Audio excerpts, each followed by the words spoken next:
ঈদের পরদিন ব্যাঙ্গালোর এসে আমরা তারপর দিন বুধবার দিন চলে গেছিলাম বৈদি হসপিটাল। কোনো কাজ হয়নি, ফ্রাইডে ডেকেছিল, তাই ফ্রাইডে আমরা একটা ওলা ভাড়া করে চলে গেলাম বৈদি হসপিটাল।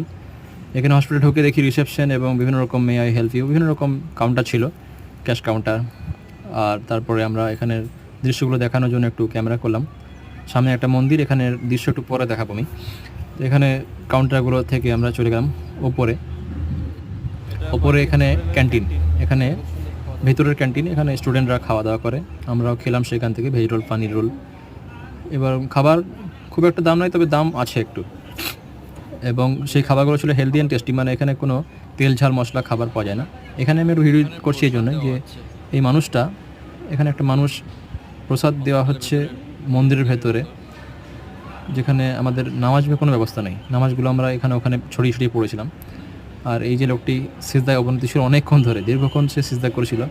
এই জন্য আমার বিষয়টা একটু অন্যরকম মনে হলো যে আমরা মাথা অবনত করি আল্লাহ তাআলার কাছে কতক্ষণ, আর এই যে ব্যক্তিটা দীর্ঘক্ষণ সিজদায় অবনত আসে, মাথা অবনত করে আসে, বসে আছে, মানে আল্লাহ তাদের ভগবানের কাছে তার প্রার্থনা করছে।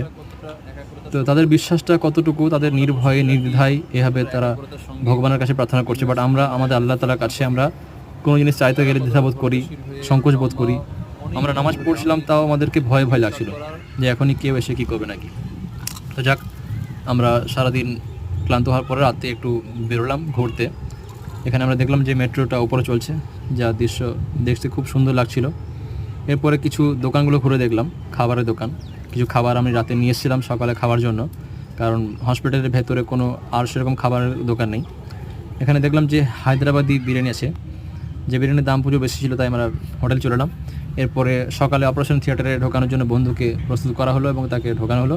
এই যে ম্যাডাম এবং ডক্টরটা, এনারাই অপারেশন করেছেন আমার বন্ধুর।